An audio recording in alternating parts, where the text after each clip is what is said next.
dispatch an application from let's say the analyst to the appropriate authority level, and could also calculate there a recommended decision which you can use to proceed to the next step, or at least it's a recommended decision for the person reviewing it to take into consideration. And then moving towards post-approval back office operations and finalization. Many banks, particularly for micro and small, in my experience, they would review the credit check policy checks again at this point. They could have been reviewed a lot earlier and the process stopped. So you've invested a lot of time and effort to moving the application till this stage, only for it to go back because one specific policy rule was missed by the relationship manager or by the analyst. So moving from those manual checks, manual contract creation, this whole thing can be automated. And then of course, how you communicate to the client is important. Is it a phone call and you have to come to the branch to sign and open an account, and then 3 days later we'd disperse? Or an alternative would be enabling digital signatures, automatic account opening, as well as automatic disbursement. So the process here could be cut more than 50%, and a lot of times it could be done within 1 or 2 days from collecting data towards disbursement. Now, one important consideration here is that the bank does not exist in a silo, and data is very important, which leads me on to the next slide, and I'll be touching upon those points here, how to basically manage your environment. The next slide, please. So a very key point here is leveraging all available data. So we have data for specifically now talking about micro enterprises and small enterprises. The typical focus is on the business profile of the enterprise, which is data collected about the management, about the operations, about the diversification of customers and suppliers, etc. Now, some of this information would be manually collected. Others could be retrieved from BI, business information providers. But in addition to that, a lot of other information sources are looked at. Now, typically, let's say a credit bureau report would be retrieved too. The bank would check its internal records. Those are all very valuable data sources to use, but there are a lot others. So as we talked about earlier, there's typically little distinction between the enterprise and the owner or the manager for micro and small. So accessing information about the credit payment and credit behavior and the socio-demographic information about the owner is quite important, and in our experience, quite predictive. And then there are times over-reliance on financial statements, even for those smaller enterprises. Now, if available, great, analyze that, but always note that it has a 1-year lag or so. So be prepared to follow a modular approach in which, financial statements is one of the modules. And then other sources are trade payments. Now, this is, again, it needs to be something at a market level where invoices from one enterprise to another are aggregated in one place, analyzed, and then you also have the payment behavior of invoices rather than only credit payments to banks and financing institutes. You have this B2B component, the business-to-business payment behavior reflected. And this is very predictive, very useful. And it also gives you an insight about the receivables and payables of the enterprise and the cash inflow and outflow. It's very important. And then as we now move forward, we start looking at balances and transactional data of an enterprise. Now, this is, again, one of the things that requires some sort of market regulation or policy to push this forward, where in addition to internal records, you can leverage transactional data, balance data of an enterprise across several banks if it has multiple bank accounts, and get this bigger picture about their overall financial position and operations. And of course, you also always have the product characteristics and collaterals, any security, any guarantees. So all those can be used together in a modular approach to make the best use of data, but not to block an application because financials are not available, or only in-house financials are available against audited financials. So we'd leverage all those in a modular fashion and use them all to assess the credit risk. Now, credit risk, of course, is the key point here, right? We when evaluating loans, we want to give the loans to enterprises who we see would improve the quality of our portfolio, but those can also be used to derive additional variables to segment our customer base. For example, we could treat existing customers different than new customers. So let me touch upon a few points about how we best leverage this data. So it's important to try to capture all this data in structured fields. And by that, I mean, using drop-down menus. So limited range of variables that could be accepted, because this improves the data quality. And it means that we can use them in systems. I mean, compare this towards having collecting all the information via text fields where you type in all this information. Without text mining, the value of this information is lost, or it needs to be reviewed manually. So capturing all information in structured fields is important. While doing this, data validation and quality checks as you capture the data and not after the fact are very important, because that means quality data means you can rely upon it in scoring and applying your policy rules, etc. And then the data retrieval from both internal and external sources is important, wherever possible, to have this automatically system-to-system retrieval of data, processing of data, and then pre-populating it into screens. And this is particularly maybe a good example for existing customers. You have data in your core banking system about the payment behavior of existing customers. A typical practice is for the analyst to log into the core banking system, search through all the loans, search through all the payment history, and then say, this is a good customer, and this is their total exposure, etc. All this information could be retrieved, synthesized, so you can create additional indicators such as payment trends over the past 3 months, 6 months, total number of accounts, total number of credit products, total number of non-credit products. You create all those synthetic indicators and then have them displayed on the screen for the user and visualize, so that all the information is there. You can use it to automate the decision part, but in case an analyst needs to look at it, they have all this information in a clearly presented way, showing the snapshot, the current time, as well as trends, and that overall leads to better decision. Next slide, please.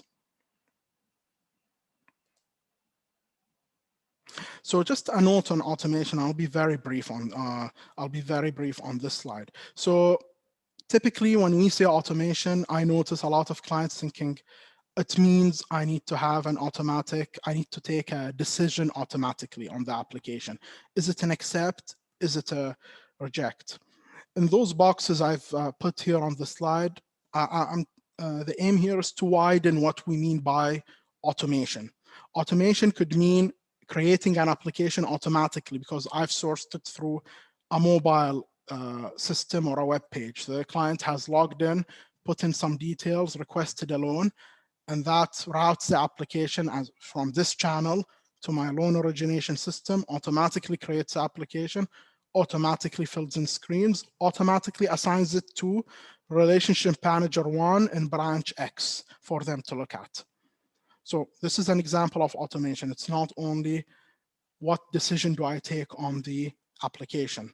I mean, we touched upon automation in data retrieval, automate the retrieval of data wherever possible, wherever those systems exist, calculate additional indicators on those data, which summarize large amounts of data into meaningful, important indicators or KPIs. Of course, automatic score calculation, this is something I've seen across many banks, is that you will have all the information necessary to automatically calculate a scorecard, but then it will be done manually on Excel. So you'd refill up each variable, what is the appropriate answer for it till you get a rating. This whole thing could be automated if the correct data is received either automatically or manually, and the score can be automatically calculated. Same with policy rules, business rules. Let me touch upon a few important ones, skim through. Process path definition. So to whom does the application move after me?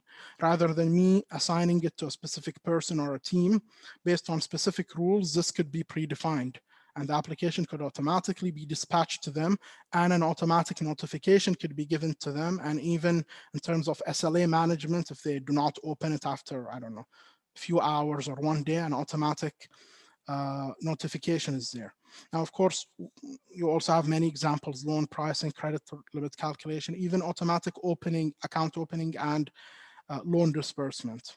Now, one key point around all this is that automation does not necessarily mean end-to-end automation, right from the beginning all the way to the end.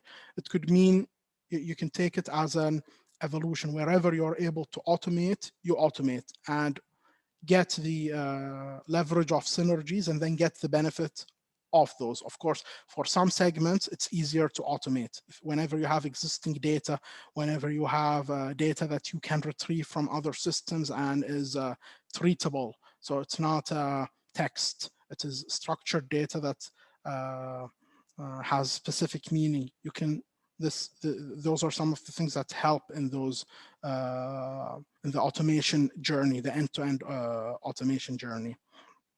Next slide, please. So this slide and the next slide will talk about a decision support system. So what it is and why leverage it. Now, a decision support system is in our CRIF's terminology, we call it a decision engine. It's a tool, a configurable tool that holds all your decisioning rules and decisioning logic and executes them. So it integrates with your loan origination system. So as you can see here on the slide, we have the loan origination system with all the different phases. And then of course, each phase would have many activities.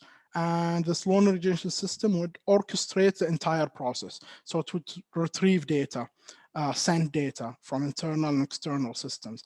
And then at any given point, we can integrate with a decision support system, a decision engine, to leverage that data to help us.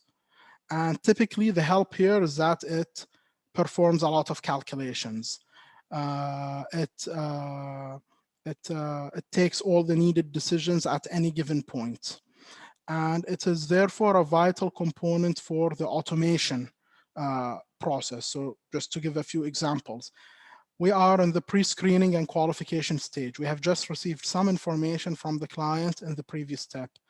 If this information is in a structured manner, we can have a call. So we'd send this information to the decision support system and apply our typical exclusion or acceptance criteria, and then give a result back whether we knock out this customer based on specific indicators or we're able to proceed. Then if we move on to the next step, we collect additional data from clients, such as bureau reports, business information, or we've conducted financials. We'd send over this information to the decision support system and can configure within it to calculate all ratios automatically, to do projections for financial statements if we have them, to check key indicators on the bureau report, and then send a decision back on whether, we can proceed with the application or not. Similarly, in the analysis decisioning, using all the previous information gathered, what is the score that is calculated? What is the recommended price? Is there a counter offer that we can propose? Can we change the structure of the loan? Who would need to approve the loan? Based on all the information, whatever logic that is needed can be configured within the decision support system, automatically process all that logic, send back a decision, and then use it to proceed with the process. And then, so basically what happens here is that it speeds up each and every decision point. It makes it rules-based and based on data. So I've touched upon, here a brief description of it, but I'd like to drill down a bit more on why leverage it, which is the next slide, please.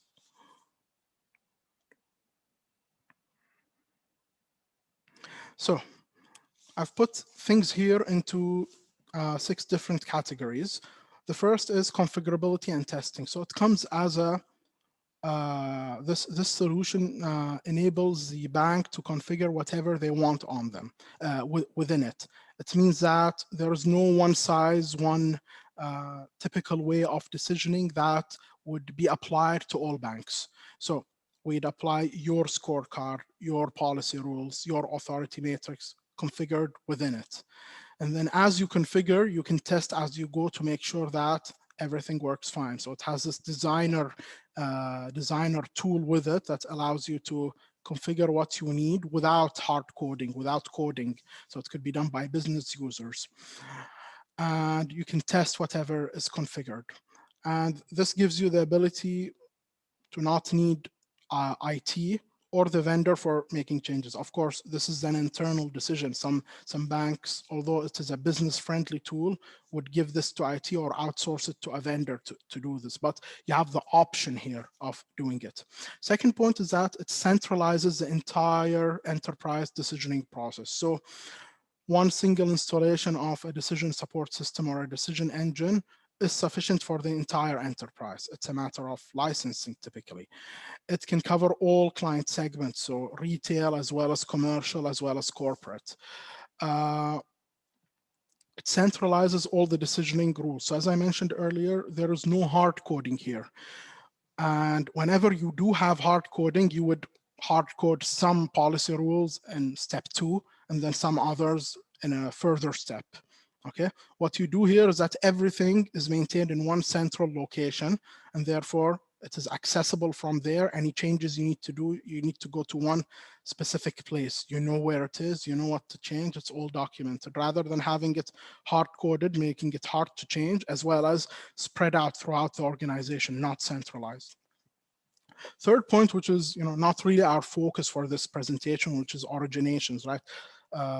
Originating loans and the lending process, but this tool can be used across the customer lifecycle. So it can process applications online, meaning as you process each application, but then also in batch, meaning you can send it for customer management or collection purposes, where you send 1,000 applications. It would process each and every application, then give you a response. So this online batch, using it for marketing, onboarding, customer management, and collections. One tool to cover all those different needs. And what this leads to is process efficiency. Firstly, it's a very fast tool, so near instantaneous decisions. It can handle large amounts of data for an application or many applications in batch tools. And then it helps you track your key KPIs, and it supports reporting.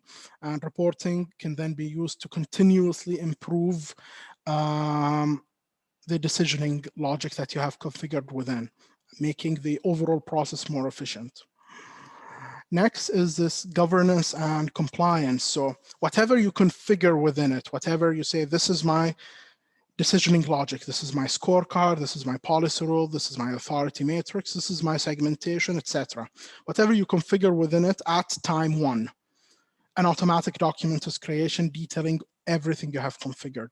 And then 1 year later or 6 months later, when you change that, you would get a new document prepared, and you can make a comparison between the old and the new, and you would have full version control. So both versions would be saved.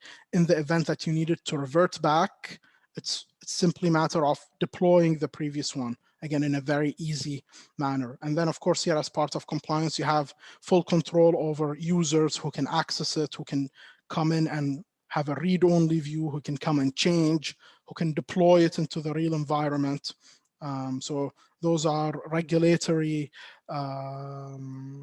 requirements in many of the markets we operate. And then the final thing I wanted to touch upon is related to testing, but it's a bit broader. It's simulation and what we call champion challenger. So you are, as a bank, you have your credit policies, you've scorecards, etc. You've implemented them within this tool. But market situation changes and you need to adapt here. So you can create a new decisioning logic, and before rolling it out into the production or live environment, you can run simulation. So you can extract previous data and say, okay, I've changed my process. I've changed 10 things in my process. And what impact would those changes have on my portfolio? So I already have the historical data, know who I accepted, who I rejected, and how they performed. If I were to use that information rerun on the new logic, what would happen? So I'd have an understanding whether my business needs are met, whether my risk needs are met, right? Because we always need to balance this business risk. And then the champion challenger is a complementary tool to simulation, but rather than running on historical data, what you can do is say on 10% of all applications that come in now, I will run them on the new strategy. And I want to see a real-time, real-life results on how those are processed. Is the acceptance rates okay? Is it complicating the process? Am I rejecting too much? Am I accepting everyone? So it helps in this continuous evolution of your decisioning. Next slide, please.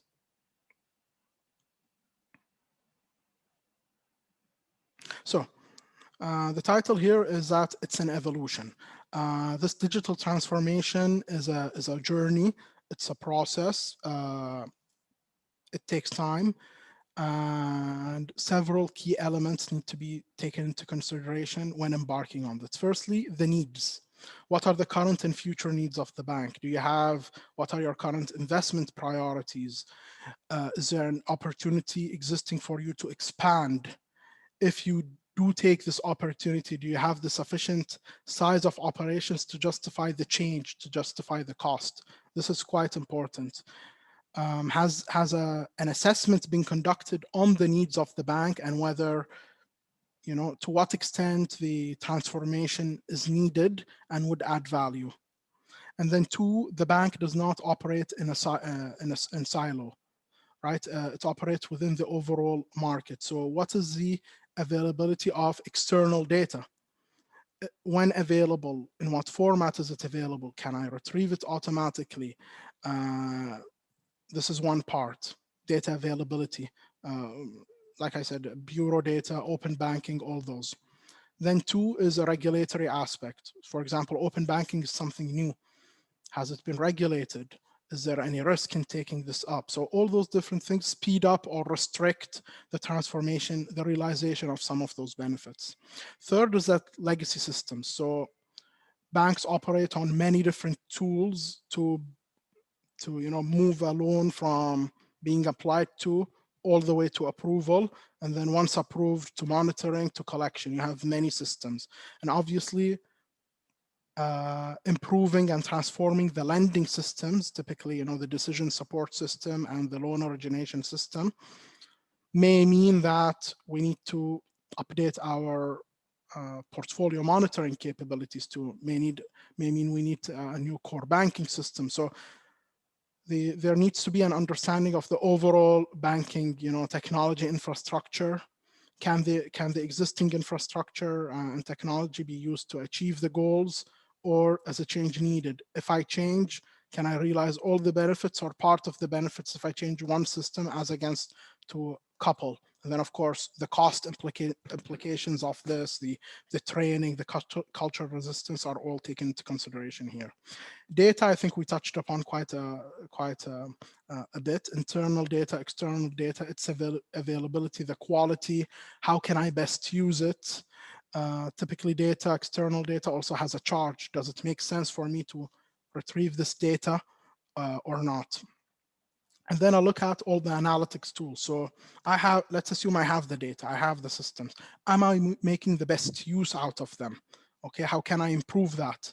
So maybe I have an expert scorecard and now I have sufficient data to build a custom scorecard based on my portfolio, which would serve me a lot better in terms of differentiating between good and bad customers. Okay, am I leveraging the data and learning from it, such as using the simulation or champion challenge and evolving the tools I use to take a decision? Quite important. And then the process, obviously, you'll have a system, you'll have analytical tools, you'll have data, but then how do I change my process? Do I need to have several sub processes? For example, processing existing customers in a different way than new customers because I have richer data there. Okay. Maybe I have some additional scope to automate their specific activities as against others. And then the cultural aspect of this, both from risk and the lending teams. How will they handle that? How will they react to that? Will it impact my customer experience? All this is important. The next slides. I see my section has 2-3 minutes. So this is just 2 slides to wrap up. So if we can just jump on to the next slides. So I mean, in light of everything I've just mentioned, we are seeing some positive changes to the micro and small enterprises sector. So they are being recognized a bit more, not fully, but they are being recognized and their needs are being served a bit better. And this is not only an internal bank initiative, but as Stephanie mentioned earlier, governments are putting in a lot of effort there. There is a focus on being customer-centric and make the overall customer experience more seamless across different channels, but also in terms of faster time to decision and faster time to disbursement. Banks are taking up more flexible digital tools because they understand that a lot of the systems they currently have cannot do the job. And a particular driver on this is point 6, is that you have a lot of challenger banks, you have a lot of fintechs in this area, even big techs are coming in. So the fierce competition is forcing banks to update and invest in this because the automation, fast and efficient processing, etc., is typically like the hallmark definition of fintechs, for example. So if banks do not do this, then they will fall behind. So adapting those flexible tools is becoming more and more important. Data is being recognized, reassessing what data is used, how it's utilized, building models on top of it. Not only looking to internal data, but external data, all things we are seeing some consideration around. And then, of course, putting all those together, automation is becoming very key based on flexible digital tools, the expectations from the customer, availability of the data, and then processing different applications differently. Like I said, recognizing the sector has specific needs. The final slide is our talk was on originations, right? The lending process, moving an application from onboarding all the way towards disbursement. But this is only one phase of the customer life cycle, which is what we call here initiate. So you initiate the contact, you move it all the way to risk assessment and then to disbursement. But once you onboard the customer, what happens next? You want to grow the relationship. So you want to identify opportunities. There are a lot of digital technologies, automation possibilities, synergies, efficiency gains that can be made in that area to upsell, to cross-sell, to manage the limit with the overall goal of improving, retaining profitable customers and improving the portfolio quality. Then, of course, along with growing, you need to manage. So you will need to control risk, be in line with regulations.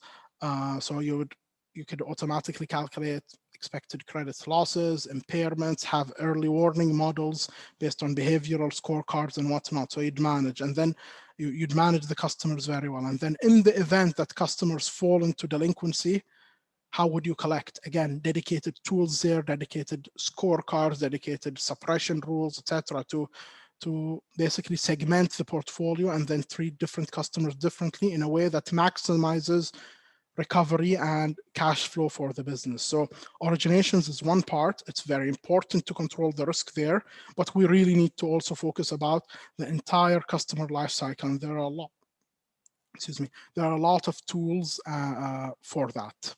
And with that, I think I end my section and we open the discussion, the floor for questions.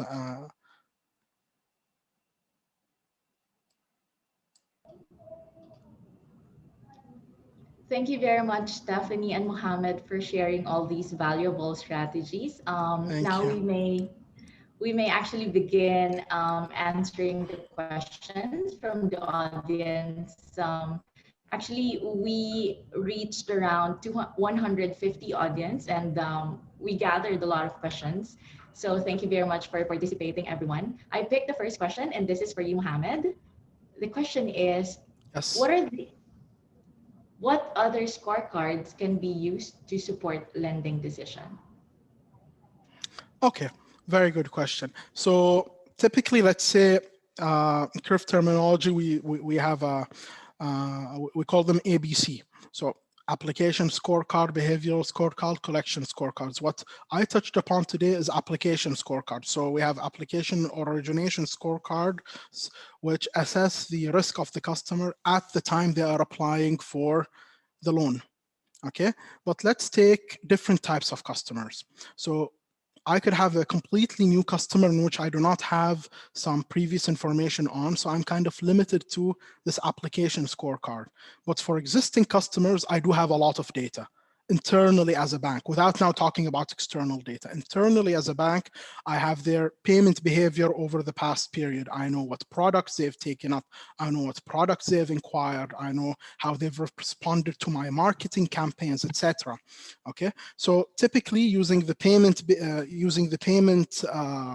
the client payments, I can build what we call a behavioral scorecard.